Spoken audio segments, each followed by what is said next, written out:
Welcome to episode 212 of the Daniel Yoris podcast with today's guest, Gillian Bennett. Let's go. Welcome back to the podcast, everybody. Joined here today by Gillian Bennett, all the way from Spain.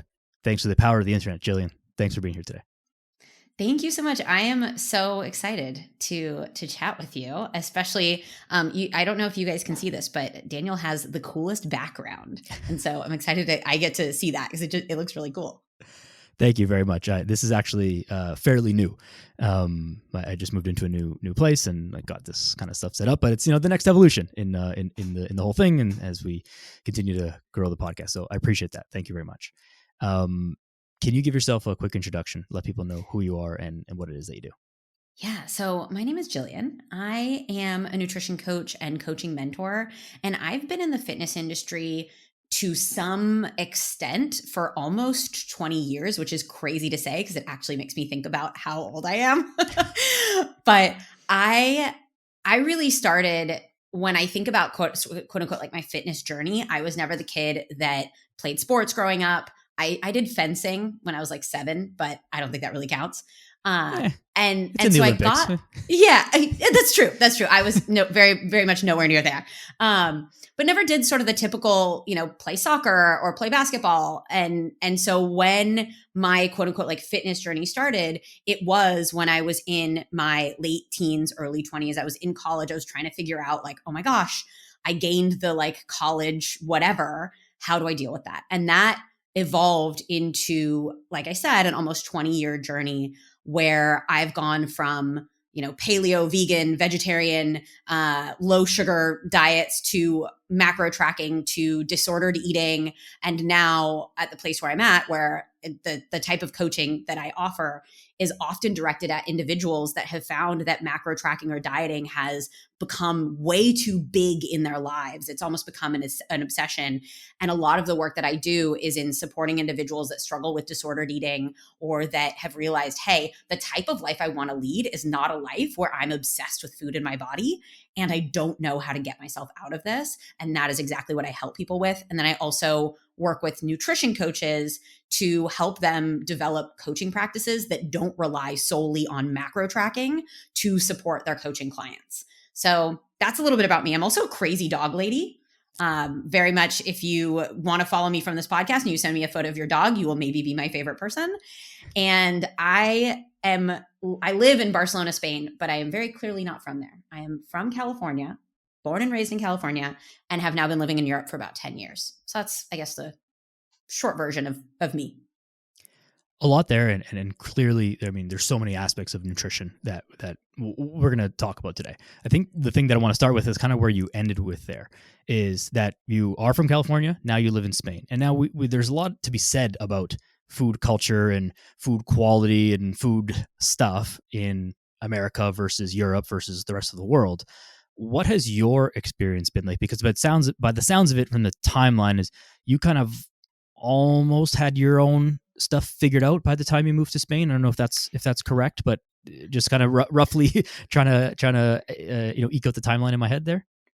This is a fascinating question. I have to say, Daniel, I've been on so many different podcasts and nobody has ever asked me about like food culture and the differences. And so I love that you asked that, but I actually struggled with disordered eating the most when I was living in Spain. And it was in part because the sort of subculture that I was in was the CrossFit space. And the CrossFit space we know is, yes, it's performance oriented, but it's also very physique oriented. And so I was in a position where I was coaching CrossFit. I was competing in CrossFit. I was also competing in Olympic weightlifting. And sort of the catalyst for my disordered eating was starting to track macros in order to fit in my weight class for Olympic weightlifting, while also like the typical, so many people say this, I just want to look like I work out. And so I was like, I'm going to kill 2 birds with one stone. I'm going to go down a weight class and I'm going to look super fit. And then I'm going to love my body and everything's going to be amazing. And it was really interesting because I was in this subculture of Spanish CrossFitters, which very much, we would still go out and like eat burgers and tapas and all of those things, but everybody would be constantly talking about macros and is this good or bad? And, oh my gosh, you're so fit. Do you really eat that? And so it was this really strange sort of juxtaposition between the culture, like Spanish food culture, which is very much like sharing plates and spending a lot of time. Like we do a thing called sobremesa, which is basically you eat and then you just sit around the table for hours chatting, which is so much fun. But for me at that time, it was really nerve-wracking because since I was so dedicated to macros, I would sit around a table and my mind would just be thinking about food all the time. And it also really highly contributed to thinking that other people were constantly judging me or judging what I ate. And then now, kind of being on the other side of that, I actually can enjoy the food culture here in Spain. And I really can enjoy all of the, you order a drink and you get a free tapa. And it's like, I can choose to eat it or not choose to eat it. And it doesn't really matter. And so I would say my time in Spain has sort of been split in half, with like the time that I really struggle with disordered eating and then the time where I can just be a normal eater. It's very interesting that the performance side of things kind of trumps the culture of the country, the food culture of the country, and probably all too common, where people try to do something that is healthy, that is good for them, that is fun, and by all means, like CrossFit, weightlifting, competing, all these things are very good. But there's definitely like a bit of a dark side to all of them, and anything too much of a good thing is still too much, right? So once you've got out of that sort of competitive, like very hardcore mindset, now looking at it, what is your assessment of like the lay of the land of food culture in Europe and food culture in America? People say, I go to Europe and I can eat whatever I want and lose weight. And there's a lot of things that go into that, but what's your assessment actually having, experience living in both places?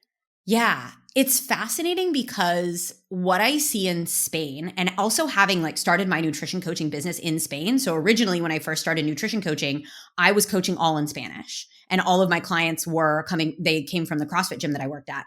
And there's a very strong culture here of certain foods at certain times only, right? So like in the US, for example, breakfast for dinner is like a thing, like breakfast. Who doesn't know about breakfast for dinner? But in Spain, it's very much like you cannot eat certain foods at certain times. Like certain foods are only breakfast foods. And people will actually say things like, they'll say, no me entra. Like it doesn't, like I can't eat it. Like they will genuinely say, so no me entra is like, it won't go in my stomach. And it's fascinating because as I started coaching people, I started recognizing like they have their own food rules, but whereas the US, I think a lot of it is very much more directed towards food rules are directed towards how do you make yourself thinner. The food rules here are like cultural, like weird cultural food rules. And there's these really interesting beliefs that I hear even from people now, my age, that will say, you can't eat that at that time of day. So that's a really interesting part of it. I would say another interesting thing that, because you do hear people say, I went to Europe and I lost weight at eating whatever I wanted. I think one of the things that's just naturally a part of our society here, and I'm speaking as someone that lives in Barcelona, which is a big walkable city, is you naturally get in so much more movement on the day to day and you don't even realize it because I don't even own a car. I haven't owned a car in 10 years. And it's very unlikely that just in my day to day, I won't reach at least 7,000 or 8,000 steps without thinking about it at all.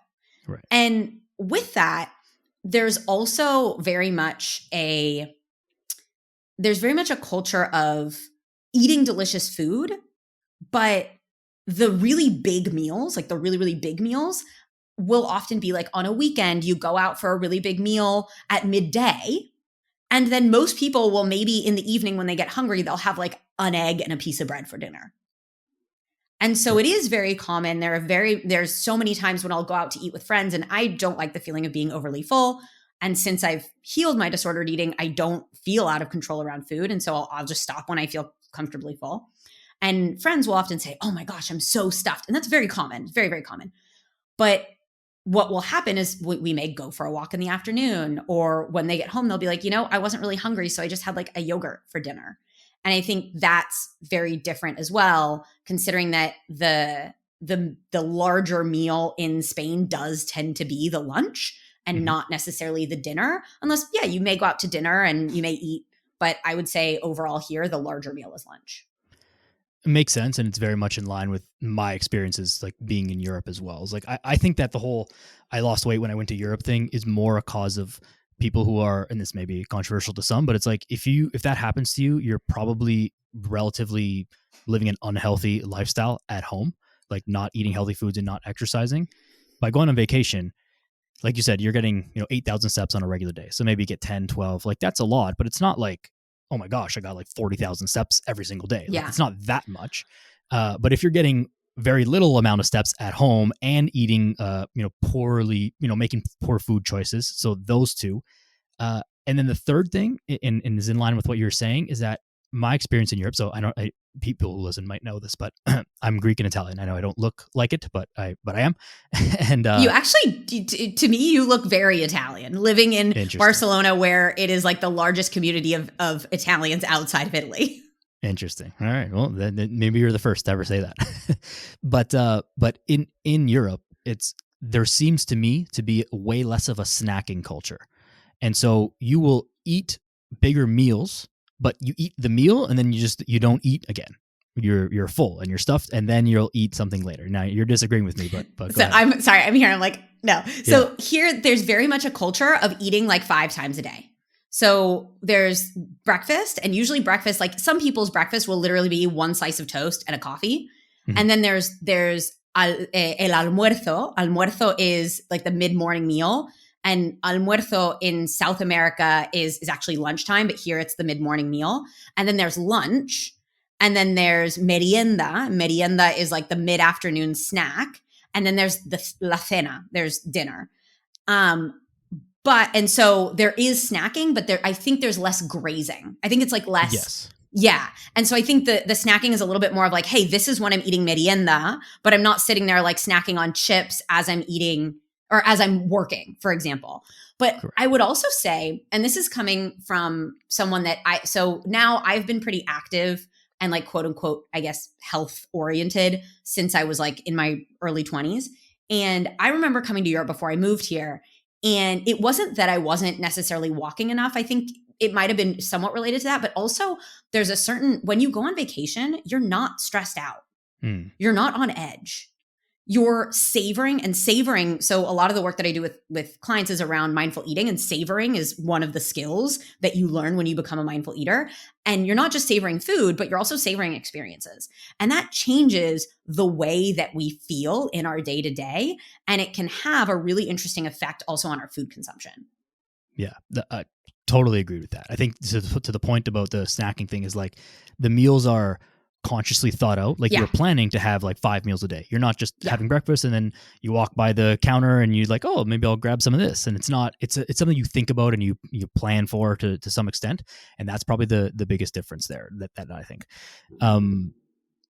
The activity level is definitely an important one as well. And there's certainly a thing with walkability of cities that is not so prevalent in North America outside of the big cities. Like I used to live downtown in Toronto, and it was way easier to walk because, again, same as you. Like I didn't have a car. Everywhere you go, you walk, and things are close, and so you just rack up more steps naturally. Now I don't live downtown. I have to make an effort to go and get more steps in, and it's fine, but you have to make that effort. So little different styles there. But the whole thing about like the food quality being the biggest thing is that's something I'm not sold on. Like I think there's definitely something there, but I'm not sold on. But just to bring it back again to the end of what you were saying there. Yeah, I think this is.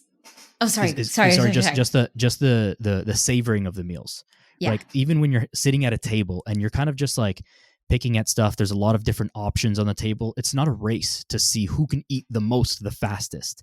You're talking, you're having a good time, you have a sip of wine, you have a bite of this, you have a bite of that, and you end up eating for like a long time. But maybe total calories is not really that much, and it might even be less because you're eating a little bit slower, you're savoring, you're enjoying it, and so like those fullness signals kind of get triggered a little faster rather than trying to shove as much food in your mouth as you can in like 7.5 minutes, right? Yeah, it definitely, I think that definitely plays that's a factor. And I know in Spain, one of the things that often blows people away when they come to Spain and they sit down and they eat a meal, they're like, they weren't rushing me out the door. Yeah. Like you often will have to tell the waiter like, hey, can we have the bill? Because you just can sit there for hours. And I think that's also a really beautiful component of being on vacation that is really big. And I wanted to touch on, I thought this was where you were going, but I wasn't sure, because I know, especially with the like make America healthy again, all that kind of going on, there's a lot of talk about food quality and how, oh, the food quality in Europe is so much better. And it's really fascinating because we still have junk food here. Like, Of course. I don't want people to think that like Europe is like everybody's just making their like cookies from scratch. Like we've still got Nutella. We have all of the like quote unquote junk food. But I think also here there's very much, I think there's a different sort of mindset around it, where for someone to sit down with a friend and get a croissant at a coffee shop, it's not a big deal.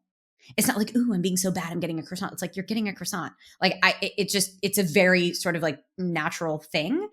And it's very common, for example, to go out for merienda, for the like afternoon snack with a friend, and you'll get a coffee. I'll get a decaf because I'm a normal person. And you'll maybe share a cookie or a piece of cake with a friend.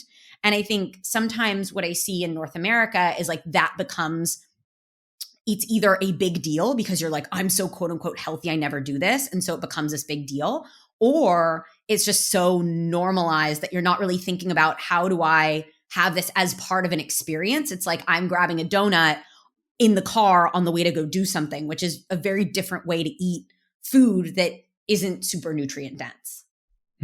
So it's more of an experience rather than a chore, or trying to quiet or relax an emotion, perhaps, which is like, you might reach for that donut just to like, oh, I gotta just like, I'm so stressed about life and work, and I just gotta grab that thing to like make me feel a little bit better for 10 minutes and until I get to the next thing. Right? That's where I see a big difference as well, where Europe is like, everything is just moves a lot slower, and so there's less rushing. And so when you're having a like, I don't know if how it's like this in Spain, but in Italy, I know at least a lot of places like takeout is not really a thing. Like if you order a coffee, like you don't really order a coffee to go. Like where do you have to go? Like order your coffee, sit down, drink your coffee here, and then go about your day. Like where are you rushing to? Whereas here, it's almost absurd to like go to a coffee shop on a weekday and like you're just going to sit in the coffee shop and just sit there and drink your coffee while you're not on a work call, while you don't have your laptop out. Yeah. Like, what are you crazy? Like, it's impossible. But in Europe, it's just like, no, you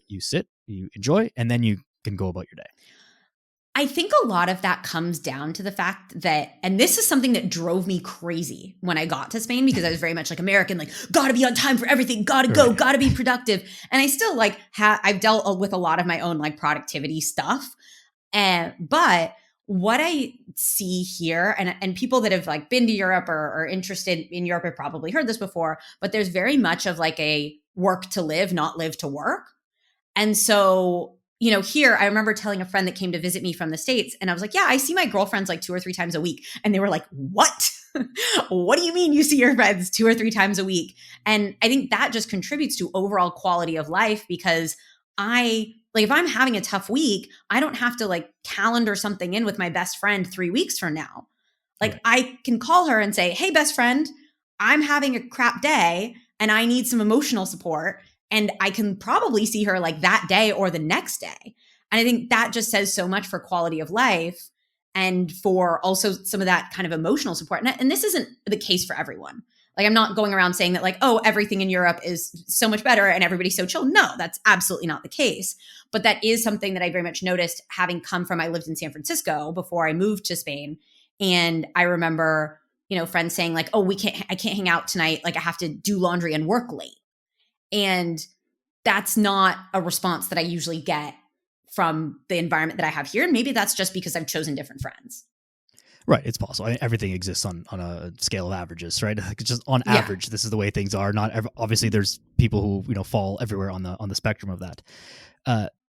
But so trying to square the circle here now, where people who are not living in Europe, right? We don't like, this is not the again, average kind of food culture and work life balance, enjoyment culture. How do we start to bring some of these elements into our life? You can't change the way that everybody else thinks, but how can you enjoy a snack without feeling guilty, and have foods that are quote unquote, maybe not healthy foods, a croissant, a cookie, a piece of cake that's not throwing off your macros? Like, how do we start to change our mind and change our own thought about this? And I know that that's a very gigantic open-ended question, so I'll let you take it kind of wherever you want. Yeah. But how do we start to change our mind on these things? I actually have a very specific answer for this. No. And it's something that I've already said on this podcast, and that is savoring.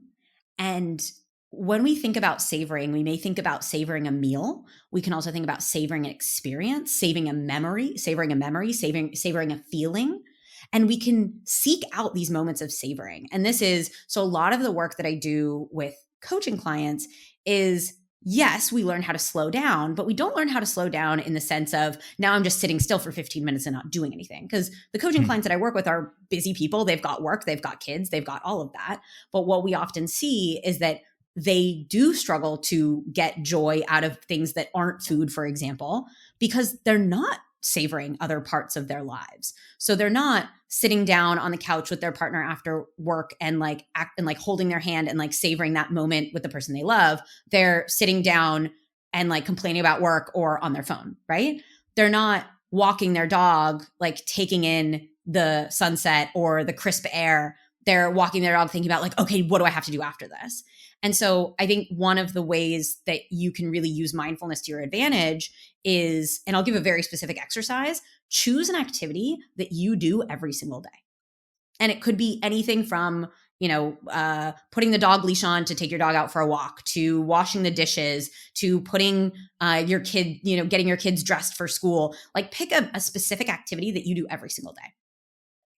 And the next time you do it, just engage your senses. Like think about, what am I seeing right now? And take in the colors and the textures of what you're seeing and the tones. See if you can observe something new about it.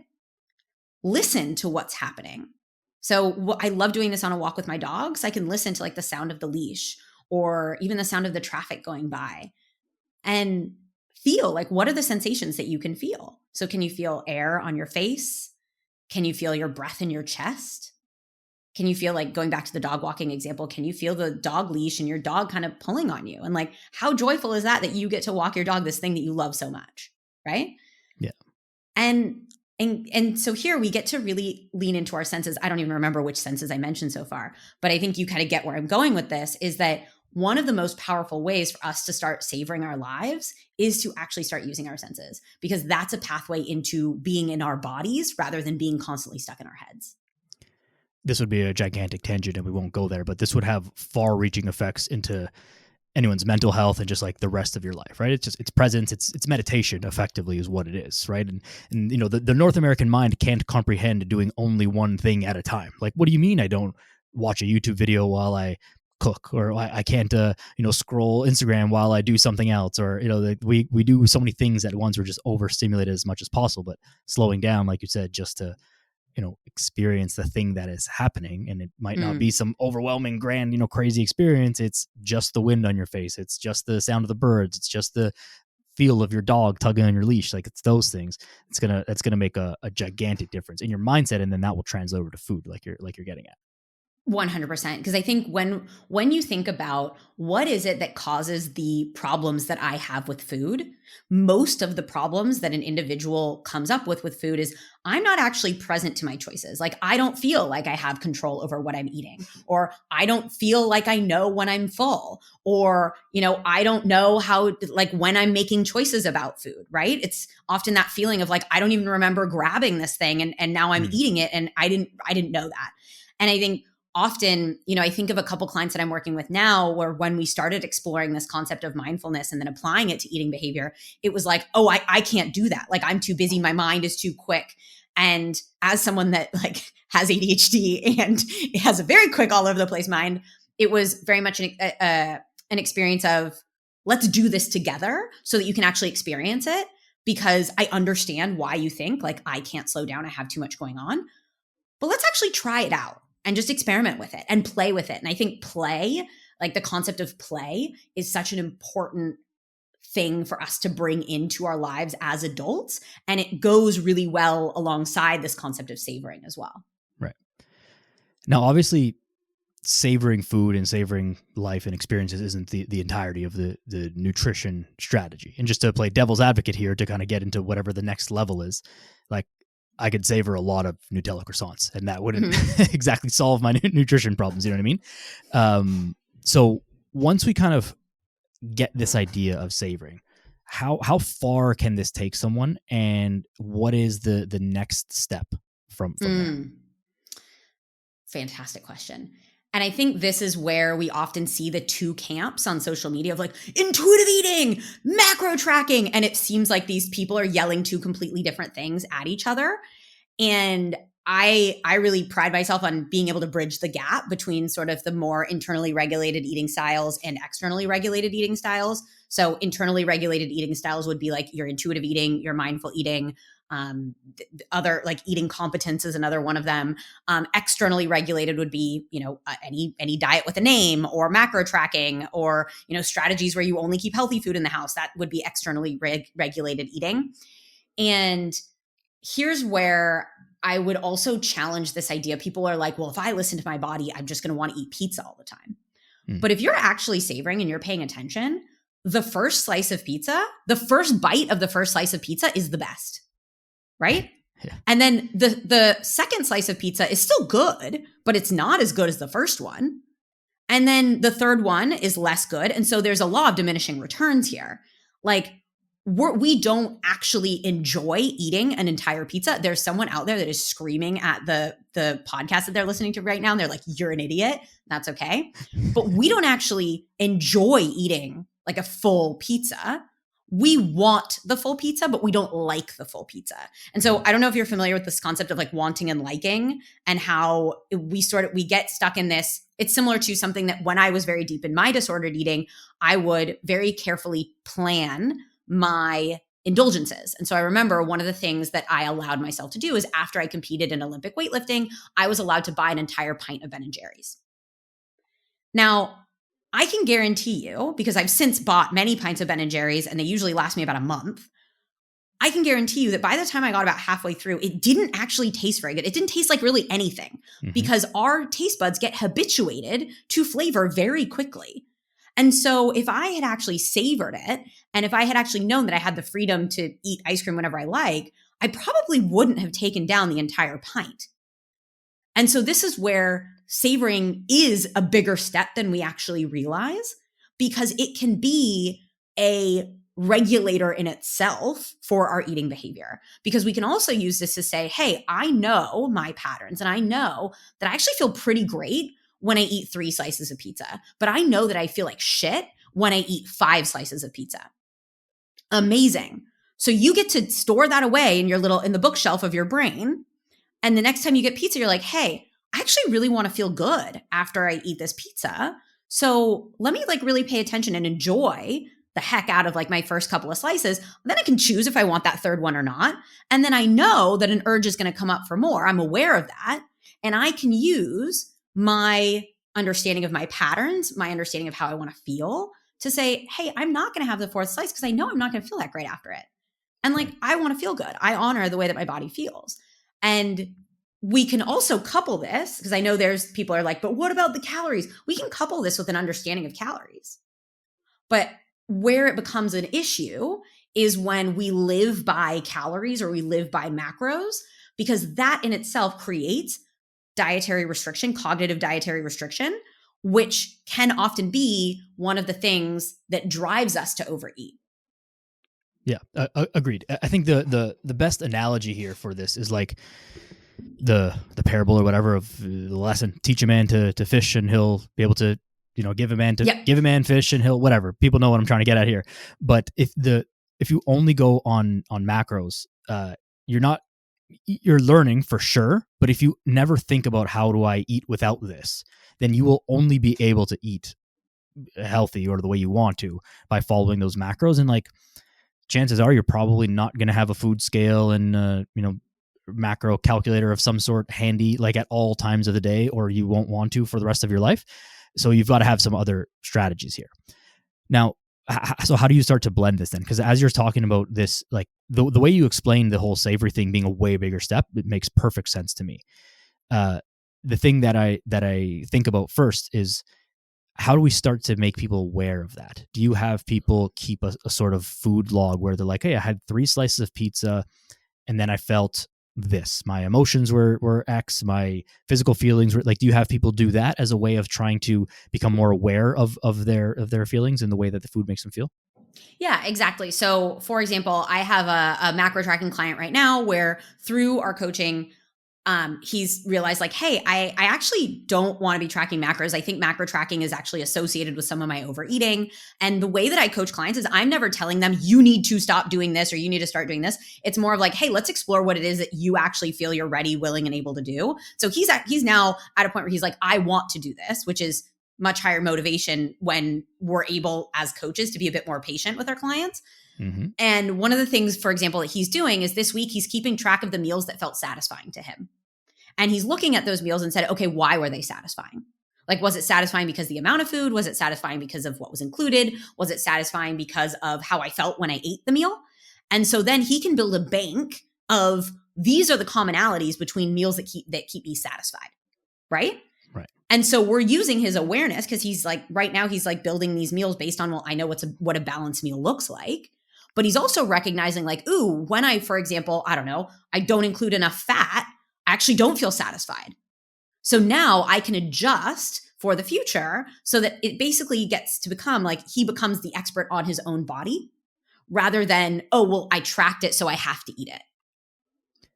In your experience, how often is it just about the food compared to being, I had a meal, like it doesn't necessarily matter what the meal was as long as it wasn't totally different or totally like super high calorie dense or something like that. But it was a meal with friends, or it was a meal that I had on a day where I was like super stressed because, you know, such and such happened at work. And so that I felt bad, but it wasn't the food. It was just like life.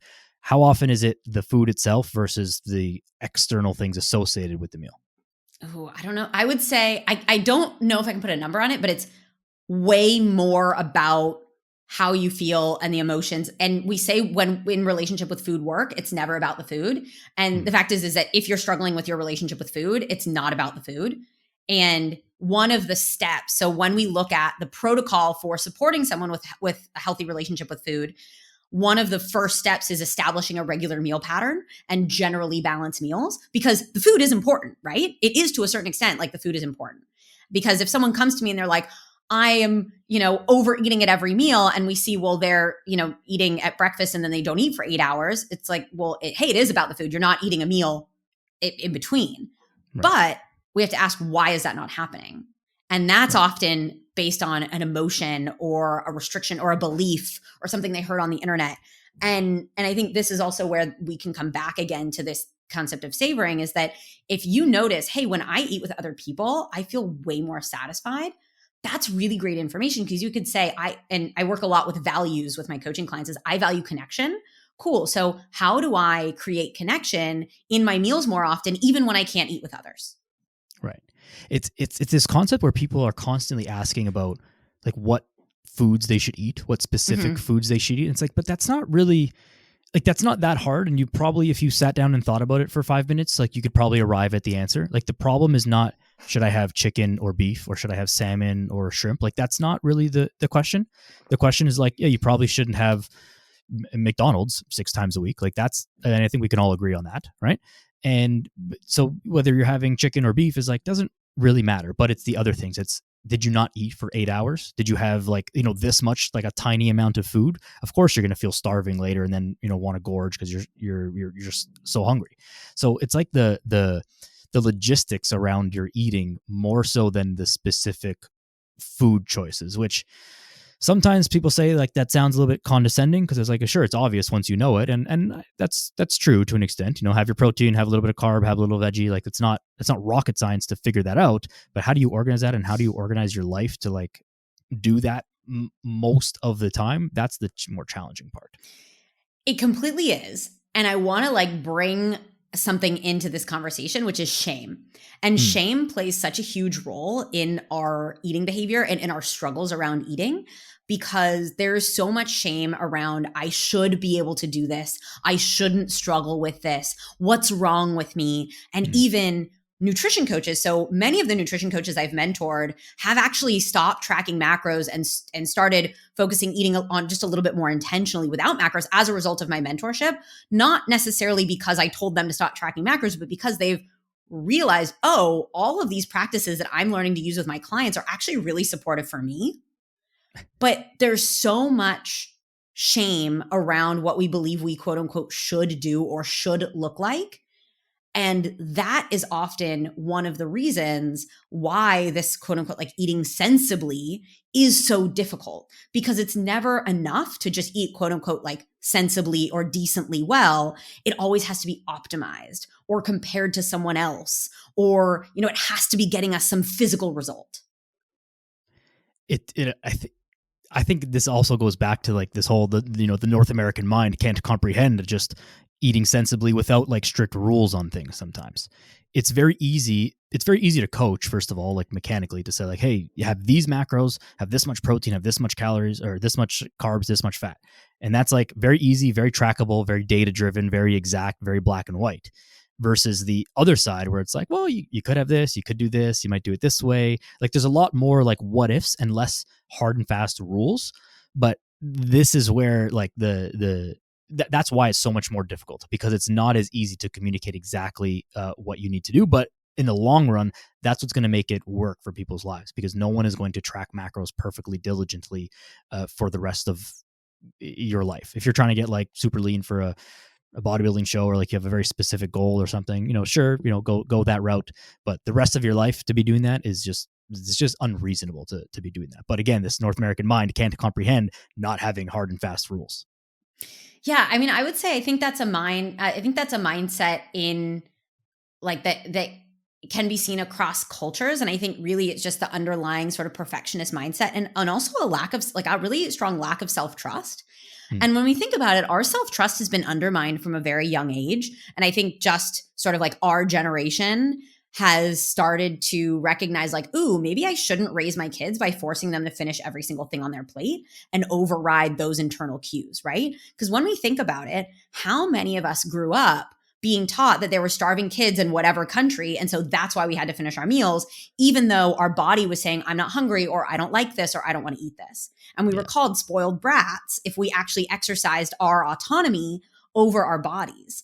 And so now as adults, when we want to exercise autonomy over our bodies, we feel like we can't trust ourselves. That's a very good point.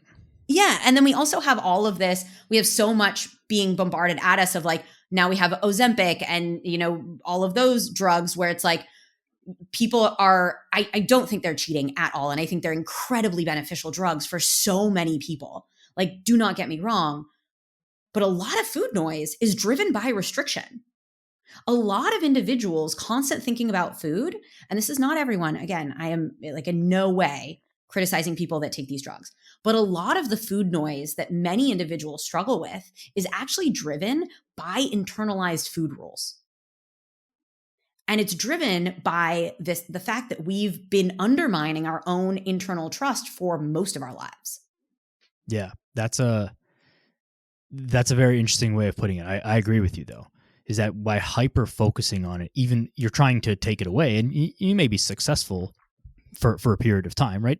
The people who have done every single diet, it's like, kind of believe them. It's like, yeah, I believe that you've done every single diet, even though you're currently overweight, right? There's like the joke, it's not like a nice joke, but like, why are there's unhealthy people that claim to have done every diet? If you did every diet, you wouldn't be obese, right? It's like, okay, but they probably have been trying to do this. Like they probably have been trying really hard at it. And the fact that they have tried everything and they're constantly thinking about it is what keeps them relapsing into everything. The people who have been lean their whole life, they just don't really think about it that much because it's not really in their world. And for whatever reason, genetic, location based, whatever reason it is, it's just not a concern of theirs of like what I'm eating. They can just have a cookie and just go on with their day and not worry about, it goes straight to my stomach. Like doesn't really, well, of course it goes straight to your stomach, but you know what I mean? Like straight to my, adding fat. They just don't think about it. But the person who has struggled with is always going to be thinking about it. And then, when they have a slip up for any number of reasons, then things go sideways and they get in this, vicious cycle. Yeah. I think that's a false dichotomy that it's lean people or obese people, because I think it's so much more complex than that, where there are individuals that are in like straight size bodies that have been raised to fear food. I worked with a Mm. client recently who very much in like a normal quote unquote normal size body, she's probably on the more slender side, who had constant food noise. Why did she have constant food noise? Because she was raised in a household where her mom was constantly telling her, this food is bad, this food is good, you shouldn't eat this food, are you eating that, are you eating too much? And so this was someone that from the outside, you would look at her, and I think, we can agree that you can't tell someone's health by looking at them, but you would look at her and be like, oh, that's a lean person, she doesn't struggle with food. But it was actually the opposite. And I would say the majority of the clients I work with are actually in straight size bodies and deal with the same level or potentially, I have no idea, I would say around the same level as someone in an obese body. I think the difference there is there's a lot of like weight stigma that's associated with someone in a larger body. And so someone in a larger body has not just only been dealing with perhaps growing up in a household with food rules. They've also grown up being criticized for their bodies and being told that their body should look different. And that only increases the psychology of, well, I must restrict food, I must diet, I must control myself, because it's not just I should do this because my mom told me this food is bad, but it's I should do this because I'm not accepted by society unless I figure out a way to control my body size. And I can't, I can empathize. I don't have personal lived experiences being obese, but I think that it is so much more of like a complex issue because how much weight stigma affects individuals in larger bodies.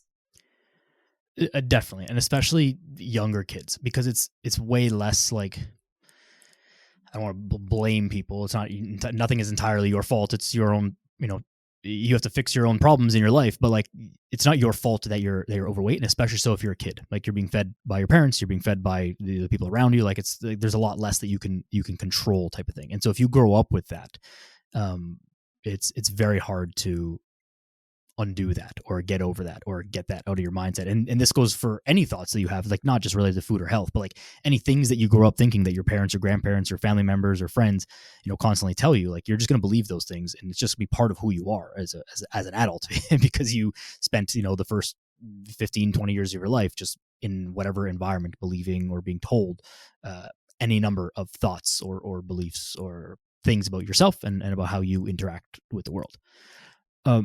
One thing that I'm thinking about there is, have you seen more clients? Of course, the more people are taking them, but have you experience with people who have been taking some of the GLP-1 drugs, and what has your assessment been of that? And you're not a doctor and all that stuff, but like, give me the lay of the land.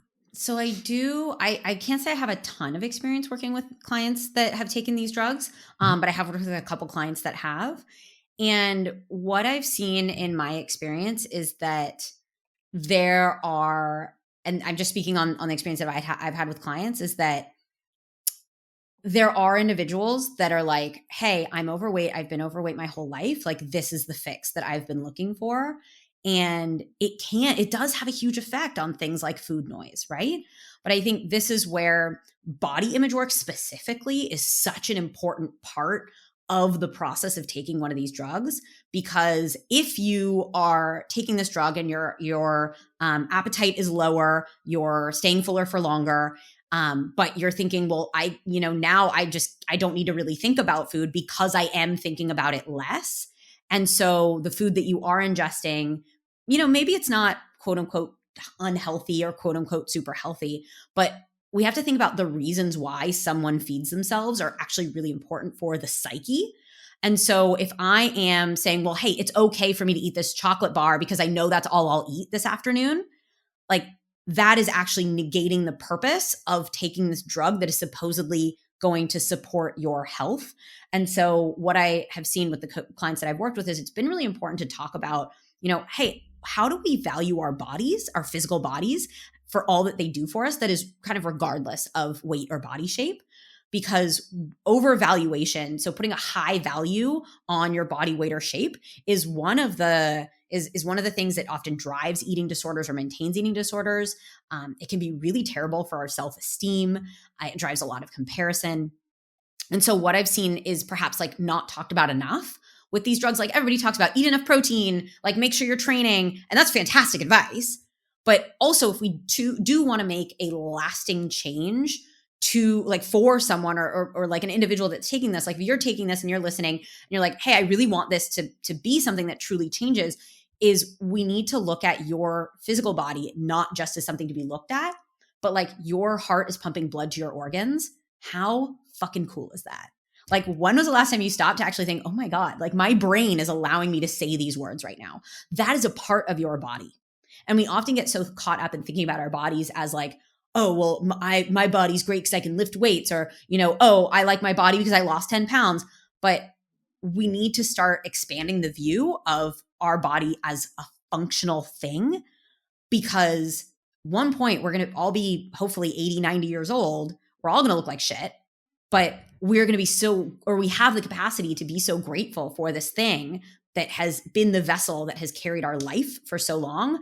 And maybe that sounds woo woo, but body image research supports body image function, or supports body functionality as a really strong component of a positive body image. Yeah, I 1000% agree with that. I mean, the drugs are great and they're useful for a lot of people, but like literally everything else, like it's just a tool. It's not just some magic thing that you just do this and it solves all the problems of your life. Like, so you have to use the tool effectively. And so the point of the tool is not like, oh, well, if I eat McDonald's 5 times a day, I take this and I eat McDonald's 3 times a day, and then therefore like I'll lose weight.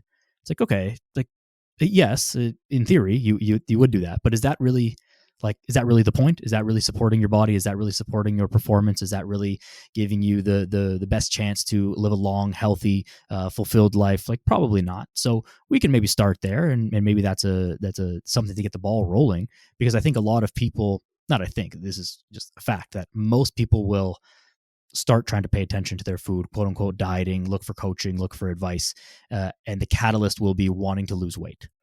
And sometimes, or oftentimes, that's like a surface level thing. It's like, you ask why enough times, you get to the real reason why someone wants to change their life. And sometimes it's, oh, I want to lose 10 pounds. Like, okay, like why? Like, oh, because I want to fit into this dress or this pair of pants. Like, okay, like cool. Like, I get that. But like, why? And then, you keep asking why enough times, and it's like, oh, because I want to be there for my kids, because my father, was sick and ill, and I saw this and such happen, and I don't want that to happen to me. So I want to like take care of my health and take care of my body so that I can live a long life and be there for my kids and my grandkids. Okay. Now we're talking about something. Now we've got something real here. And so there's nothing wrong with going or thinking about the aesthetic route and wanting to lose a little bit of weight for aesthetic reasons. Like, that's fine. It's very often not strong enough to like carry you through and make the thing stick for life, and to get through like the hard times when things happen. Because the other side of it is, you might lose 10 pounds and be like, oh, well, like now what? Like, now I'm just done. Like, you're not finished. Like, it just keeps going for forever, right? The health is a forever journey. So I think your listeners could probably relate to this, as people that are interested in health and fitness, is this feeling of, if I don't have a goal, like, what am I doing this for? Mm-hmm. Like, if it, like, you reach a goal and then you're like, well, what's my next goal? And I see this a lot on social media. And I see this a lot in some of the Facebook groups that I kind of like snoop around on and like see what people are talking about, is like, hey, what should my next goal be? And I think this is where I mentioned values earlier, and thinking about, well, what do I actually value outside of health and fitness? Like, I'm quote unquote doing health and fitness to make my life better, right? Like, I'm doing this in some way to make my life better. For some people, that means feeling closer to the people around you. For other people, that means being more physically capable to do the things that you love to do, like skiing or hiking or whatever that is. For other people, it's like feeling, the feeling of pride and like, I am achieving something, I'm making changes for myself. And so there are all of these different reasons why people value health and fitness, but I think it can be a really powerful thing to look at it from a larger perspective of, how does this actually fit into my life? And sometimes you might ask, like, you might say, oh, well, my goal was to lose 10 pounds, but now what? Well, it's like, what actually is important to you in your life?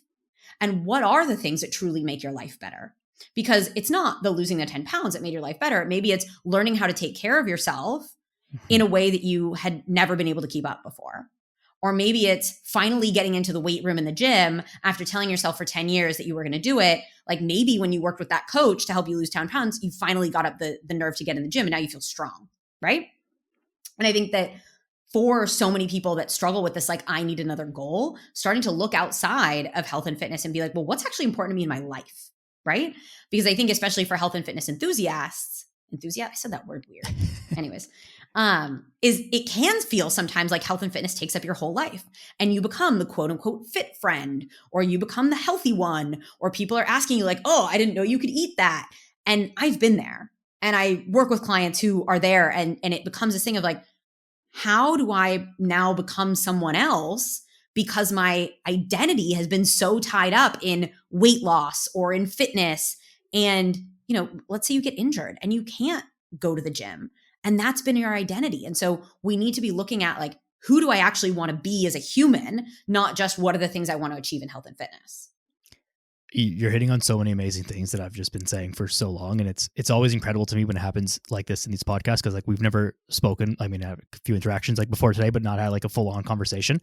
And then we're just like so much on the same wavelength. Like it's about changing who you are. And like the fitness and health stuff is just like who you are as a person. It's not like you're not a person who counts macros. That's not a thing that you are. You're just a person who does stuff that makes you feel good and contributes to your health and performance and longevity. And those are very, like, counting macros can be part of that. But like no one wakes up in the morning and is like, oh, I can't wait to count my macros today. Like that's not a thing. That's not a real thing, right? You can wake up in the morning and be like, oh, I can't wait to go play tennis with my friends. Like that's a thing that you can do. And so being able to play tennis until you're 75 years old might mean that you need to pay attention to your nutrition. Maybe you need to like train in the gym. Maybe you need to go to sleep at a reasonable time so you can wake up early. Like there's a lot of other healthy behaviors that go into being able to play tennis or insert, whatever sport or activity. And it doesn't have to be a sport. It can be anything else in your life. There's healthy behaviors that go into being able to do that for a very long time. And the sooner that people can like figure out whatever that thing is for them, whatever that deeper reason is, be it an activity, be it, being there for your family in some specific way. Cause that's a very generic thing to say. Oh, I want to be there for my kids. Like, sure. So does everybody, but why? Like what specific thing do you want to be there for? What do you want to do? When you can think of those things, then it's way easier to make this whole transition into like, yeah, I'm a fit and healthy person now. And on the flip side, for the individuals that might be listening, they're like, I struggle with motivation. Like, that sounds great. They're probably like, yeah, Daniel, like, that sounds great. You're so motivated. Good for you, right? And I think we can look at this on the other side too, is like, if you think about like what is truly important to you, because I've worked with so many clients that are like, that have only ever exercised consistently for weight loss. And so when they start working on their relationship with food and they're like, hey, I want to have a positive relationship with food in my body, but I hate exercise. And we uncover the reason that they hate exercise is because exercise was always just related to calories and weight and weight loss. Well, yeah. I mean, I have a client now who is now going on, I think, almost a year of consistent boxing lessons after spending her entire life up until her late 20s hating exercise because it had always been associated with I must lose weight. And now it's associated with, hey, when I'm strong, my back doesn't hurt. I have more energy. I'm a more positive person. It's a way for me to express my anger. And so I think if you are someone that's like, I struggle with motivation, you can look at this from the other side. So instead of saying like, I want to do health and fitness because it helps me do other things, think about what's actually important to you and then consider, well, what are health promoting behaviors that I might not hate that might make those things work better for me, right? And this is where when we look at the science of motivation, if you're doing something purely because you enjoy it, that's intrinsic motivation. You're not going to like I've been going to the gym consistently for like 15 years. I don't love it every single day. And I wouldn't even say that I love going to the gym. It's just, it aligns with my values to go to the gym. And that's where we see like integrated motivation, where it's like, I don't actually love going for a run, but I might like how it feels afterwards. I might like the feeling of pride that I have. I might like the feeling of accomplishment that I have. And I think often we wait for motivation to be like, I want to do this thing. And I think it can be really helpful to think about, well, how does it actually facilitate my life? Or how does it facilitate how I want to feel in my life? And then how do I do sort of the smallest step towards that thing? Like going to the gym once still counts. We need to ban the calories burned function on all Apple Watches and other fitness devices, because not only are they basically completely inaccurate, but they just foster this feeling of I'm doing this to burn calories. And like, yes, you burn calories by exercising, but that's like the ninth most important thing about exercising. Yeah. There's way better things that happen through exercise. Burning calories is not one of them, and all exercise burns calories, and so does literally anything else in your life. We're You get burning up off the calories right couch. now, talking to Yeah, each you get other. up off the couch and go to the fridge to get a piece of cake. Like you burned calories doing that. So you could game this to do that 8,000 times a day, and your Apple Watch will say that you burned a lot of calories. It's not really the point.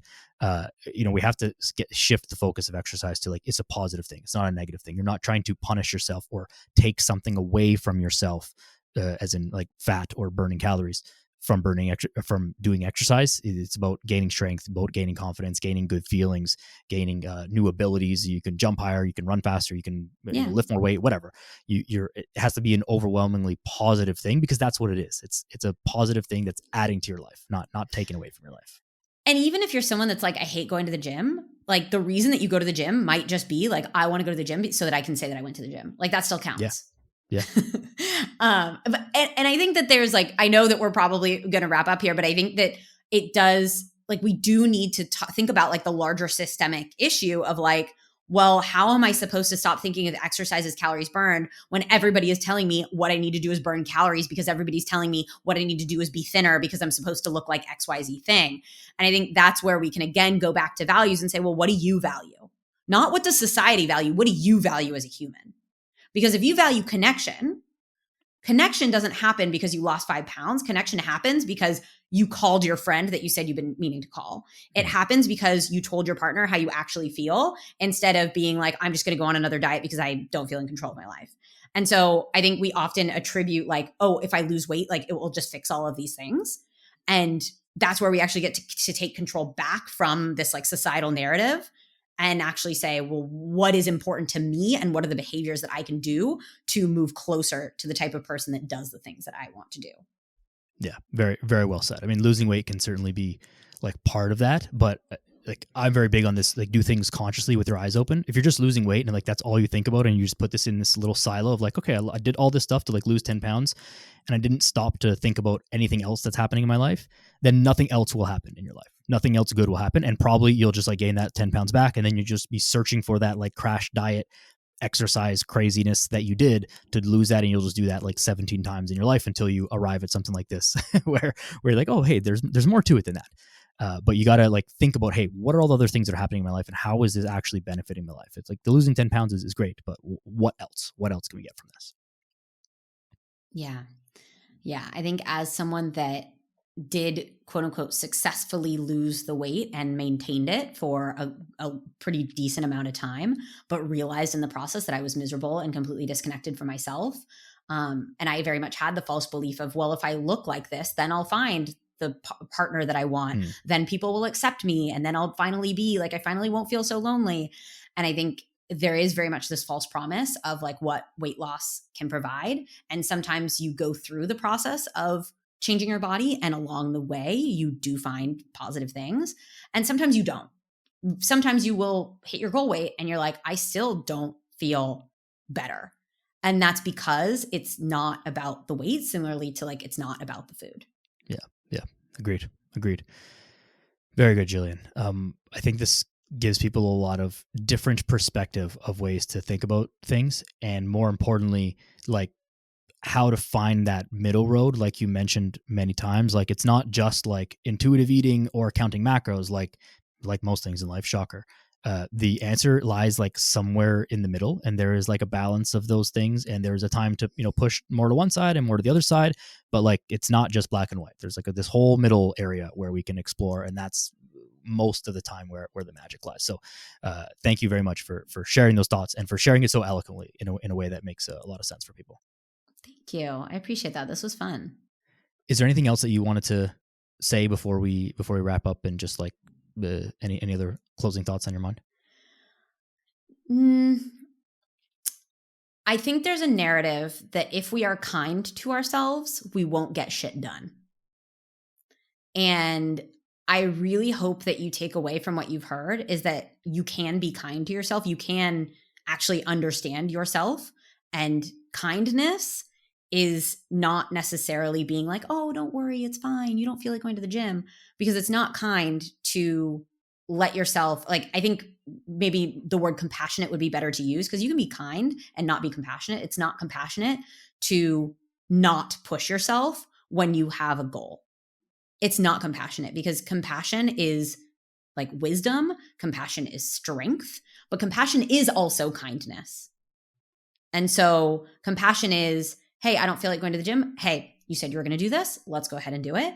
But it's also, hey, I'm not going to go to the gym because my ankle really hurts and like I should probably like rest it.